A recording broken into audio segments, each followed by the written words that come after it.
Hey guys, how is everybody today? Well, I hope. So guys, I wanted to make this quick little video today, and it might be a little bit longer than quick actually. And what I'm going to talk about is some frequently asked questions. So I get asked a lot of questions about public domain publishing, and I thought, why not just record a quick little video about a little list that I have here. I'll show you guys.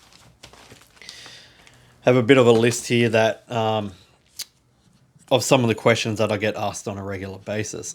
And I'm just going to cover them as quickly and as honestly as I possibly can.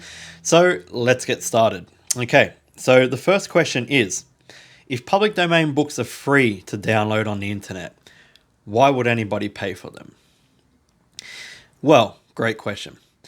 The reason is value, right? Because, excuse me, look, there is a general rule in the marketing space, especially when it comes to online, that if there's a demographic of people willing to get to want something for free, there's a certain aspect of that demographic willing to pay for it, right? In the form of value.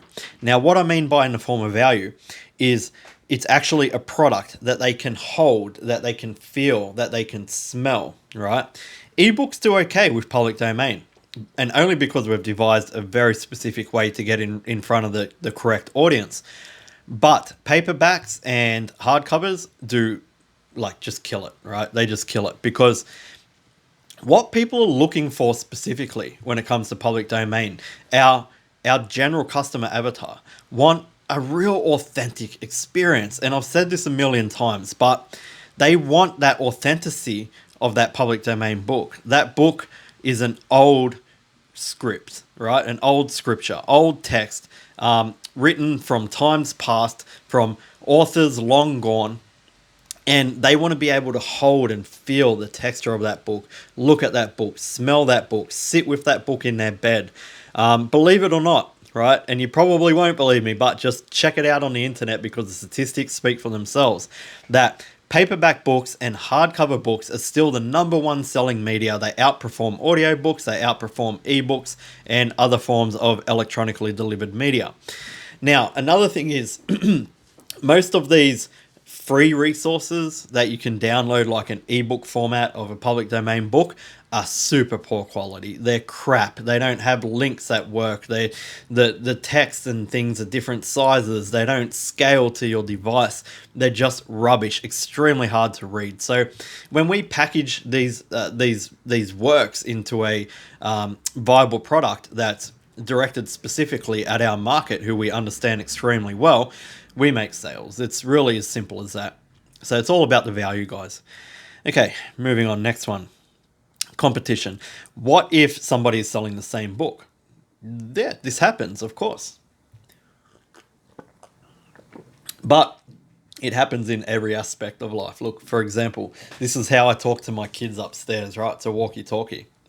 This brand is, I don't even know what this brand is, but I had a choice between hundreds of different brands of walkie-talkie, and I bought this one. And I bought this one based on a few aspects: the range, the functionality, how good the could go through the roof because I'm in a double-story house, right? The not just the range, but how well it can penetrate, and price point, and a few other things, right? So books are no different, right? It's again goes back to the value, how you actually present that book to your market, how you first get found, right? You need to have a superior way of being found, right? Through your keyword SEO strategy, Google SEO, Amazon SEO, A9 algorithm, Google's algorithm.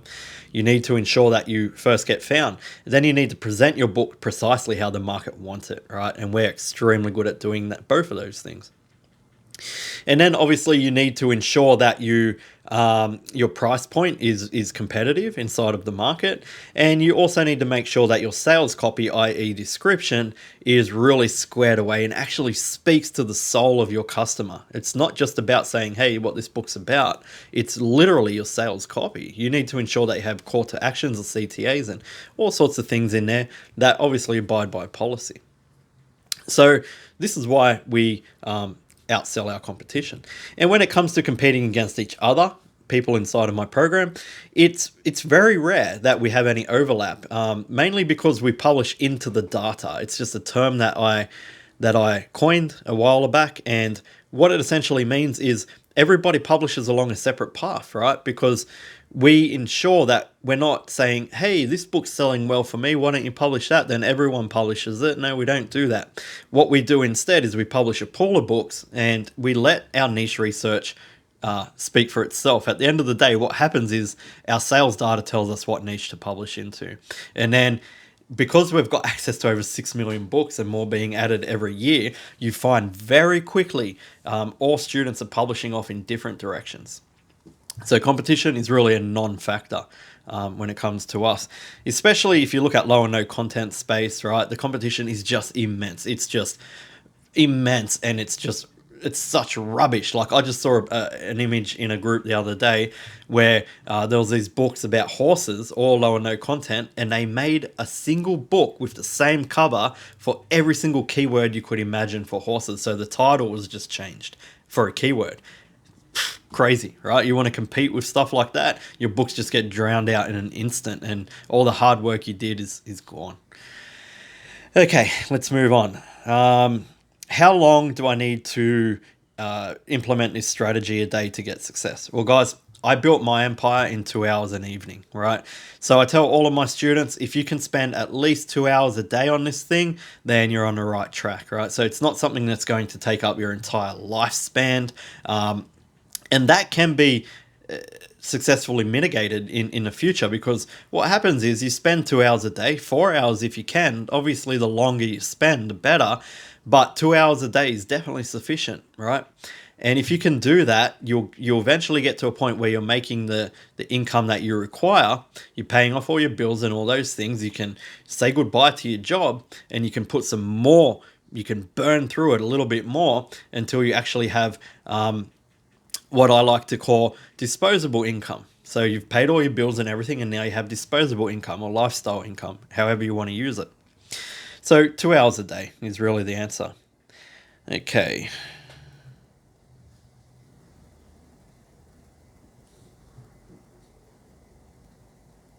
So I've tried many programs in the publishing space before, and they have not worked. What makes this different? Well, it's the only strategy that exists inside of the public domain model. I mean, there's others out there, but they're extremely out of date, and they just won't get you the success that you deserve at the end of the day, right? We work on this thing diligently day and night. We're consistently putting new effort into it, running analyses on different things inside of the publishing space. We're watching the market.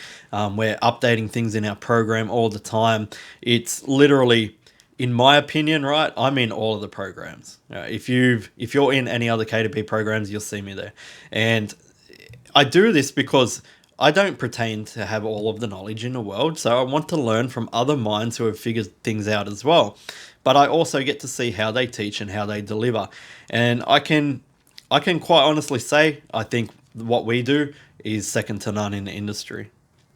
So that's why if you put in that effort and you come and work with us, we will also put in an equal effort, probably more so, right, than you've seen anywhere else, to ensure that you get the results that you truly deserve. Okay. Yeah, so I live in, just say, Pakistan, for example. Can this work for me still? Yes, absolutely. Anywhere in the world, there's not a corner or pocket of the world, if you can access the internet, that this will not work for you. I don't have any business experience. Can I still do this? Absolutely, because what we teach is not just a strategy. It is literally how to run a business, right? And I really pride myself on this factor, because we're not just saying, hey guys, here's a course, just reach out to us if you have any questions. Most people don't even say that, right? We're not doing that anyway, and going, all right, good luck with it all. Instead, we're mentoring you through this. So it starts with mindset, right? Or you're building your internal fortitude and understanding what it takes to actually create a business, but not just woo-woo mindset. We're talking about actionable things like KPIs and different things that you can do to measure your actual performance inside of your business dealings. And then we're moving into creating a KDP account and the entire strategy around tax and everything, right? So it goes literally from point A to point Z. There's nothing missed out in there. So if you've never ran a business before, if you have the will to learn and the ability to implement, right? And when I say that, the ability to implement, I mean, you do need to have some sort of mental faculties about you, of course. If you're going to run a business, business is not for everybody. You'll hear course creators telling you, yeah, anyone can do this, anyone can do this. They can't, right? So if you truly believe inside of yourself that you have that fortitude, that willingness to drive through the hard times, and the mental faculties about you to be able to inject a business and create that business lifestyle around your existence, then yes, you can do this. Okay. Is it very tech intensive? I'm crap at tech. No, it's not. It's really not tech intensive. Again, you need to have that. It's not even like academic intelligence. You just need to have that little bit of innovation inside of you, inside of your mind, to be able to look at things and structures and unpack them, right? And that's just on a business, period. If you don't have that, then you really don't want to get into business. I'm sorry, guys, but you need to have that confidence in yourself, in your own mental abilities to undertake any business. But when it comes to tech and tech intensivity, no, this is really low tech intensive. It's not hard at all, and we take you by the hand and we show you the entire process. We leave nothing out. And plus we have daily coaching. So anytime you ever run into an issue, you just let us know about it. We film a video and say, oh, this is how it's fixed. We post it, you watch the video, and you're on to the next step. It's really that simple. Okay, next one. Is it really free to run this business? And I also get this one a lot too. What about the cover? You need someone to create the cover. So it's obviously going to cost something, right, Dan? No, it's not going to cost anything. Everything we do, guys, is in-house and taught to you. And no, you do not need to be extremely artistic or an artist to do so. What we've discovered, right, is we can create covers in as little as 3 minutes. And really, I know it sounds counterintuitive, guys, but really high quality covers that make sales, right? They make sales. Because what we've discovered in all of our years, our 10 years of doing this, it's not the highly elaborate, gorgeous covers that really make the sales at the end of the day, right? Simple is sometimes more, right? Less is sometimes more. So we teach you the fundamental basics to creating a cover that will sell, right? If you want to add on to that as time goes on, so be it. Some students create phenomenal covers. We don't. We really create just really nice covers that suit our market. That's all we do. You don't want to have to go up above and beyond. You don't need to be super artistic to be able to do this. And it is absolutely 100% free to run our strategy, right? There is no running costs, no overheads whatsoever. And I honestly do not know of any other business model that can make that claim, but ours can 100% unequivocally. There is no running costs inside of this business. Of course, there are tools that you can purchase if you want to make your life easier, like Publisher Rocket, which is a $99 one-off payment, but it is not necessary to do so if you wish not to. I personally use Publisher Rocket, it makes my life easier, but for a long, long time, Publisher Rocket didn't exist, and I still made many, many sales, and I was still very successful, and still a lot of my students today don't use Publisher Rocket, so it's not necessary. Okay. All right. What about public domain legalities? How do I get the rights to a public domain book? Will Amazon ask me to prove that I have rights to these books? Public domain literally means that the public own it, right? You are the public. I am the public. And Amazon know this. Okay, so what does happen from time to time is Amazon will reach out and say, hey, can you please just prove to us that this book is in the public domain? There is no rights holders in public domain. It belongs to the world. So they never ask for, do we have the rights to the book? But they do ask for proof.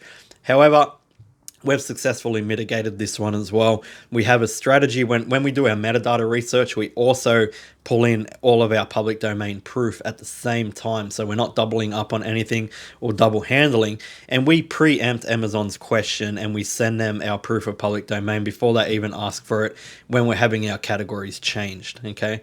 Because I don't know, not everybody knows this, but you can have up to 10 categories that your book resides in inside of KDP.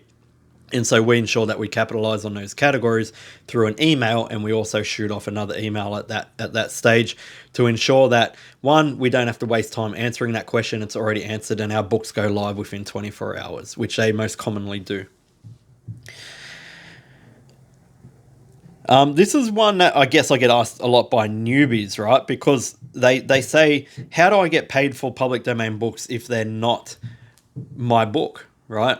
Well, it's all depends. It's your product. You created the product, right? So it all depends on your KDP account.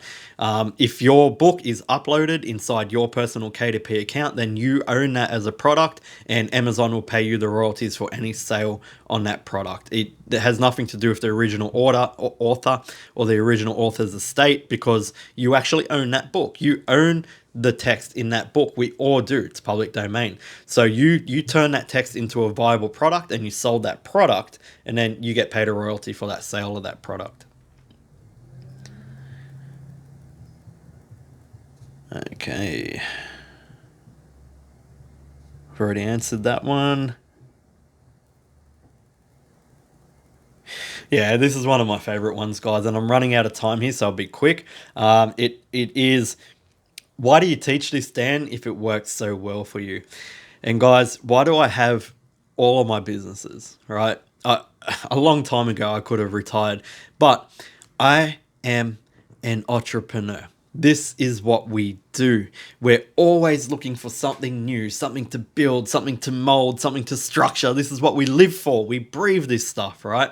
And I guess on a personal level, that's why I do it, because I'm looking for a new business, a new challenge, and that's why I do it. But also because literally, and I never thought this about myself, guys, so I'm not one of those guys that say, I just want to help everyone and help the world. But when I first started doing this, I I taught a few people here locally, and it just changed their lives, and I actually got a feeling I never thought I would have before. And this has all come down to COVID. I've told the story before when it happened, and the lockdowns, and people I love losing their jobs, and me just teaching this strategy to a few friends and seeing the change in them and the gratitude and making me feel grateful for being able to pass on my knowledge and all of this fun stuff. And I ended up saying, you know what, I really got to take this to the world. This is my new challenge. This is my new calling at this point in my life, in my life's journey. And that's what I went out and did. And here we are. Okay, guys. Well, that's all I have for the frequently asked questions today. I hope that answered some of your questions. If you guys want to jump on a call with me and discuss what we can actually do for you inside of your publishing journey, comment below and I'll reach out and we can hook that up. Guys, it's not a sales call, just a conversation between two publishers and two business people. All right, you'll have a great day and I'll talk to you all soon.